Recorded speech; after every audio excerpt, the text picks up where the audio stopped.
आज यहाँ पे आए हुए सभी भाइयों बहनों, माताओं, बुजुर्गों, बच्चों, आप सब लोगों को मेरा नमस्कार, सबको मेरा प्रणाम है। सबसे पहले बच्चों का बहुत बहुत स्वागत है। मुझे पता चला कि बहुत सारे स्कूलों के बहुत सारे बच्चे आए हुए हैं और बच्चे ही देश का भविष्य हैं, बच्चे ही समाज का भविष्य हैं। आगे चल के समाज को और देश को आप ही लोगों को संभालना है। अभी जैसे बताया गया कि हम 50वां विश्व पर्यावरण दिवस मना रहे हैं। 1972 में यूएन जनरल असेंबली ने इसकी शुरुआत की थी। तो जब शुरुआत की होगी तो लगा होगा कि दुनिया में प्रदूषण बहुत बढ़ता जा रहा है, प्रदूषण को रोकने की जरूरत है। जब जब हम विकास की बात करते हैं कि डेवलपमेंट होना है, विकास होना है, तो माना जाता है कि विकास के साथ साथ प्रदूषण तो होगा ही होगा। विकास होगा तो पेड़ काटे जाएंगे, विकास होगा तो धूल मिट्टी उड़ेगी, कंस्ट्रक्शन होगा। तो अपने को एक तरफ तो 50 साल हो गए विश्व पर्यावरण दिवस मनाते हुए, लेकिन अगर देखें तो इन 50 सालों में प्रदूषण कम होने की बजाय प्रदूषण बढ़ा ही है पूरी दुनिया के अंदर। अपने देश में भी अगर देखें तो पूरे देश में कोई भी शहर, कोई भी गांव, कोई भी मोहल्ला उठा के देख लो, हर जगह प्रदूषण बढ़ा है। एक जगह प्रदूषण घटा है पूरे देश के अंदर, और वो है दिल्ली।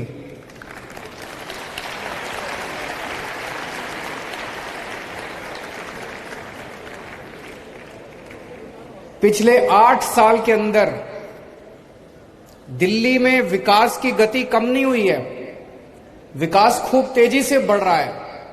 स्कूल बन रहे हैं, अस्पताल बन रहे हैं, सड़कें बन रही हैं, फ्लाईओवर बन रहे हैं, सब कुछ हो रहा है, हर चीज हो रही है। लेकिन प्रदूषण बढ़ने की बजाय प्रदूषण कम हुआ है। वो इसलिए क्योंकि दिल्ली के 2 करोड़ लोगों के साथ मिलके हम लोगों ने, इतने सारे बच्चों के साथ मिलके, आप लोग भी सारे इको क्लब से हैं मुझे बताया गया, आप लोग भी अपने अपने स्तर के ऊपर प्रचार प्रसार सब कुछ कर रहे हैं। हम सब लोगों ने मिलके दिल्ली के अंदर विकास की गति कम नहीं होने दी, लेकिन साथ साथ प्रदूषण को कम किया है। अगर मैं केवल ऐसे ही कह दूं तो आपको लगेगा केजरीवाल झूठ बोल रहा है। मैं आपको आंकड़े देता हूं। 2016 के मुकाबले 2022 में हम PM 2.5 और PM 10 कहते हैं ना, 2 तरह का प्रदूषण होता है। PM 10 मोटे पार्टिकल्स होते हैं, PM 2.5 महीन पार्टिकल्स होते हैं जो प्रदूषण के होते हैं हवा के अंदर। दोनों में PM 2.5 में भी और PM 10 में भी 30% कमी आई है पिछले 7 साल के अंदर। 30% बहुत बड़ा होता है, 30% कमी आई है। 2016 में जो बहुत खराब दिन थे, प्रदूषण होता है ना, जब पूरा आसमान हम देखते हैं, पूरे आसमान में प्रदूषण ही प्रदूषण हो गया, सांस लेना मुश्किल हो जाता है। 2016 वाले साल में 26 दिन ऐसे थे जब दिल्ली गैस चैम्बर बन गई थी, दिल्ली में सांस लेना मुश्किल था। 2022 में केवल 6 दिन ऐसे थे जब दिल्ली में प्रदूषण का स्तर खराब था। 2016 में 26 दिन खराब थे, 2022 में 6 दिन खराब थे। थोड़ा सा इंतजार करो, मुझे पूरी उम्मीद है दिल्ली वाले मिलके ये 6 दिन भी खत्म कर देंगे। आने वाले सालों में 1 दिन भी खराब नहीं होगा। फिर कौन, कितने दिन अच्छे थे, बहुत अच्छे। 2016 में 109 दिन ऐसे थे जो बहुत अच्छे थे, प्रदूषण बिल्कुल नहीं था, साफ आसमान, साफ। और 2022 में 163 दिन ऐसे थे जो बहुत अच्छे थे। धीरे धीरे धीरे धीरे करके अपने को 352 दिन, हर दिन साफ होना चाहिए, ऐसी दिशा के अंदर अपने को लेके जाना है। मैं पढ़ रहा था हमारी दिल्ली सरकार ने, दिल्ली के लोगों ने क्या क्या किया है। एक हम लोगों ने नारा दिया था, युद्ध प्रदूषण के विरुद्ध। वो केवल नारा नहीं था, इतने काम किए, इतनी लंबी लिस्ट है कि हमने प्रदूषण रोकने के लिए क्या क्या काम किए, इतने सारे काम किए। उसमें से मैं बस थोड़े से 2-4 काम गिनाना चाहता हूं जो सबसे इंपॉर्टेंट है। हम लोग सुनते हैं ना कि पराली जलाने की वजह से सर्दियों के अंदर प्रदूषण होता है। तो पराली को टैकल करने के लिए दिल्ली सरकार ने पूसा इंस्टीट्यूट के साथ एक घोल का आविष्कार किया और अब दिल्ली के किसान, लगभग सब लोग, दिल्ली के जितने भी किसान हैं, लगभग 5000 एकड़ के ऊपर दिल्ली में खेती होती है, दिल्ली के किसान अब पराली नहीं जलाते, वो घोल का छिड़काव कर देते हैं, पराली जलाने की जरूरत नहीं पड़ती। तो दिल्ली में पराली से, दिल्ली के किसानों की पराली से धुआं नहीं आता। पंजाब से धुआं आया करता है। पिछले साल पंजाब सरकार ने कई कदम उठाए। पिछले साल 30% धुआं कम हुआ पंजाब की वजह से। इस साल हम लगातार पंजाब सरकार के संपर्क में हैं। इस साल हमें उम्मीद है और भी कम होगा, पूरा खत्म हो जाएगा, उसमें थोड़ा समय लगेगा, लेकिन इस बार और भी काफी कम होगा। पंजाब से जो पराली का धुआं आता है, उस धुएं को रोकने के लिए पंजाब सरकार अपने स्तर पे कई सारे कदम उठा रही है। फिर दिल्ली में पेड़, मैं तो पूरे देश भर में घूमता हूं, सारे बड़े बड़े शहरों में जाता हूं, बंबई, अहमदाबाद, सूरत, कलकत्ता, मद्रास, हैदराबाद। सबसे ज्यादा पेड़ आपको, सबसे ज्यादा हरियाली दिल्ली के अंदर दिखाई देती है। इतना हरा भरा शहर है हमारा। पूरे देश में हर शहर के अंदर पेड़ कम होते जा रहे हैं, विकास होता जा रहा है, सड़कें बन रही हैं, बिल्डिंग बन रही है, पेड़ काटे जा रहे हैं, पेड़ कम हो रहे हैं। दिल्ली अकेला शहर है जहां पेड़ों की संख्या बढ़ती जा रही है। 2013 में दिल्ली की जितनी जमीन है उसका 20% भाग पेड़ों का था, उस पे पेड़ थे, ट्री कवर था। आज 20% से कम होने की बजाय 23% हो गया, 3% बढ़ गया पेड़ों का कवर। उसका कारण क्या है? हम लोग इतना हर साल इतने पेड़ उगाते हैं, इतने पेड़ उगाते हैं। इस बार भी दिल्ली सरकार ने टारगेट रखा हुआ है, 52 लाख पेड़ लगाएंगे इस बार हम लोग। और ये हम अकेले नहीं लगाएंगे, दिल्ली के लोगों के 2 करोड़ लोगों के साथ मिलकर लगाएंगे। 52 लाख पेड़, 52 लाख पेड़ लगाएंगे।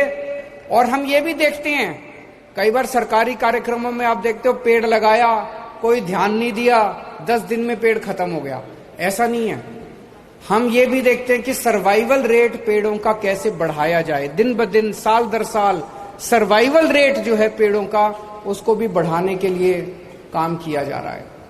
दूसरा, एक तरफ विकास हो रहा है, विकास की वजह से मान लो नई सड़क बनती है तो पेड़ तो काटने ही पड़ते हैं, तो पेड़ तो काटते हैं, लेकिन अब हमने ट्री ट्रांसप्लांटेशन पॉलिसी बनाई है। अब टेक्नोलॉजी आ गई कि आप अगर कोई बड़ा पेड़ काटोगे तो उसको काटने की जरूरत नहीं है, उसको खराब करने की जरूरत नहीं है, उसको नीचे से जड़ों के साथ पेड़ को निकालते हैं और कहीं और जाके लगा देते हैं। इसको ट्री ट्रांसप्लांटेशन बोलते हैं। तो इस टेक्नोलॉजी का दिल्ली के अंदर बहुत जबरदस्त तरीके से इस्तेमाल हो रहा है। हमने अपनी पॉलिसी बदली और हमने कहा कि भाई पेड़ अगर काटोगे तो 2 काम करने पड़ेंगे।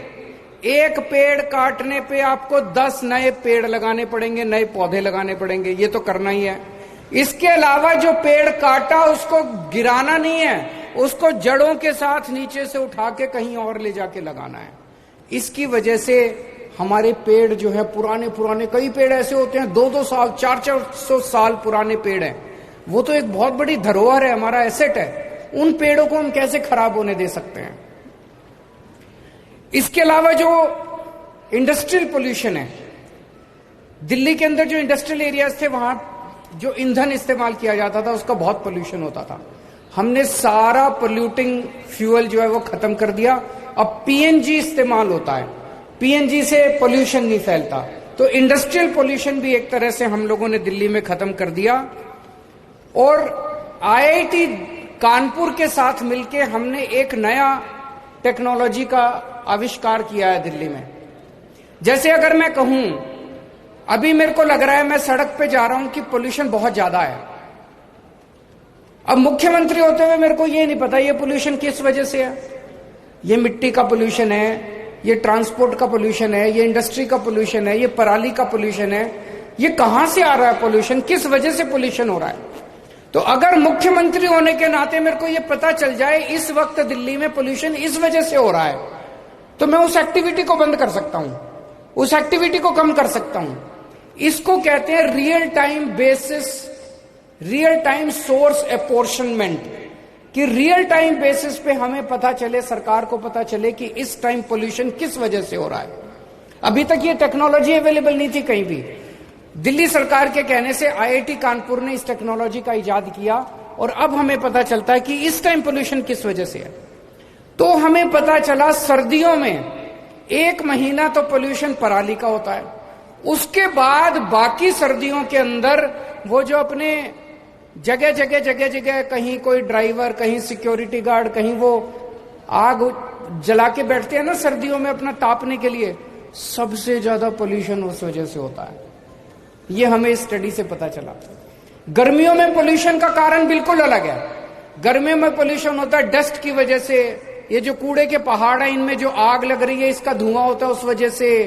ये जो झाड़ियां हैं, झाड़ियों में ज्यादा गर्मी होती है, अपने आप आग लग जाती है इस वजह से। तो जब हमें पता चल रहा है कि किस वजह से पोल्यूशन हो रहा है, उन चीजों को स्पेसिफिकली टारगेट करके हम पोल्यूशन कम कर पा रहे हैं। इससे बहुत फायदा हुआ है हम लोगों को। इसके अलावा हॉटस्पॉट वो होते हैं पूरे दिल्ली के अंदर, कुछ इलाके ऐसे हैं जहां सबसे ज्यादा पोल्यूशन है। ऐसे 13 इलाकों की लिस्ट बनाई गई है, 13। वहां पोल्यूशन, जैसे आनंद विहार उनमें से एक है, वहां पोल्यूशन सबसे ज्यादा है। तो वहां फिर हम लोगों ने ज्यादा फोकस किया और फोकस करके वहां पोल्यूशन करने वाली जो कारण है उनको हम कम करने की कोशिश कर रहे हैं। फिर मिट्टी की वजह से पोल्यूशन हो रहा है। मिट्टी सबसे ज्यादा उसका कारण है। कई जगह हम सड़क पे देखते हैं सड़क टूटी पड़ी है, बगल में सड़क के साइड में मिट्टी है, सुबह सुबह झाड़ू लगती है उससे मिट्टी होती है, ट्रक जाते हैं, ट्रक मिट्टी उड़ाते हुए जाते हैं। इसको खत्म करने के लिए अब पूरी दिल्ली में हम लोग बहुत बड़े स्तर के ऊपर सफाई, दिल्ली की सफाई का बहुत बड़ा अभियान शुरू कर रहे हैं। दिल्ली की सारी सड़कों को हम मैकेनिकल स्वीपर से वैक्यूम क्लीनिंग करेंगे ताकि वो डस्ट को सक किया जा सके, डस्ट उड़े ना। और हर हफ्ते दिल्ली की सारी सड़कों की पानी से सफाई हुआ करेगी ताकि वो जो डस्ट है वो उड़ना बंद हो। ये जब हो जाएगा तो एक तरह से यूरोपियन स्तर की जैसे सड़कें होती हैं, मिट्टी बिल्कुल नहीं होती, ऐसी सड़कें अपनी दिल्ली की हो जाएंगी। पटाखों के ऊपर आप सब बच्चों के साथ मिलकर हम लोगों ने बहुत बड़ी मुहिम छेड़ी जो अब काफी सफल, शुरू में तो थोड़ा सा विरोध हुआ था लेकिन अब सब पूरी दिल्ली इसमें साथ देती है। और एक हमने ग्रीन ऐप बनाया है जिसमें अगर आपको कहीं भी कोई पोल्यूशन दिखाई दे, आप शिकायत करते हो, उसमें 58,000 शिकायतें आई हैं अभी तक। उनमें से 90% से ज्यादा शिकायतों का निवारण कर लिया गया है। पूरे दिल्ली में हम 380 झीलें बना रहे हैं, लेक्स। दिल्ली धीरे धीरे झीलों का शहर कहलाएगा। पूरी दिल्ली के अंदर आप जहां भी जाओगे आपको झीलें दिखाई देंगी, खूबसूरत आसपास लैंडस्केपिंग दिखाई देगी। अभी जितनी झीलें, 26 झीलें बन के तैयार हो गई हैं। इन झीलों में मैं कई झीलों पे होके आया, अब वहां पे इतनी हरियाली है झीलों के चारों तरफ, इतना खूबसूरत वातावरण है, इतनी शुद्ध हवा है, वहां पे दूर दूर से पक्षी आने लगे हैं। और आसपास का पूरा, जैसे द्वारका की मैं झील पे गया था, 5 मीटर पानी ऊपर आ गया। वहां पे वाटर टेबल का 5 मीटर पानी ऊपर आ गया है। अब मुझे लगता है वहां पानी की दिक्कत ही नहीं होगी क्योंकि हम ग्राउंड वाटर से पानी इस्तेमाल करके ड्रिंकिंग के लिए इस्तेमाल कर सकते हैं। तो झीलों से एक तरफ वातावरण अच्छा होगा, एक तरफ हवा अच्छी होगी और दूसरी तरफ अपने को पीने को पानी मिलेगा। फिर हवा जो है ये किसी की बपौती नहीं है। हवा को ये नहीं पता कौन दिल्ली है, कौन हरियाणा है, कौन पंजाब है। तो आसपास के राज्यों से भी खूब पोल्यूशन आता है।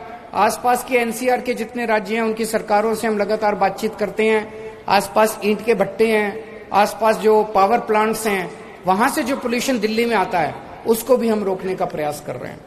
तो आइए आज विश्व पर्यावरण दिवस के अवसर पे हम ये प्रण लें कि अपने दिल्ली की हवा को, पानी को साफ करने के लिए इसे हम सब लोग, अकेले सरकार से नहीं होगा, सबको इसमें भागीदारी करनी पड़ेगी, जिम्मेदारी निभानी पड़ेगी। हम सब लोग मिलके इसको एक जन आंदोलन बनाएंगे। बहुत बहुत शुक्रिया। बहुत बहुत धन्यवाद सर, आपने जो आग्रह किया है मैं आशा करती हूँ कि ये हम सभी के लिए आदेश रहेगा और हम सभी लोग इस चीज के प्रति कारगर रहेंगे।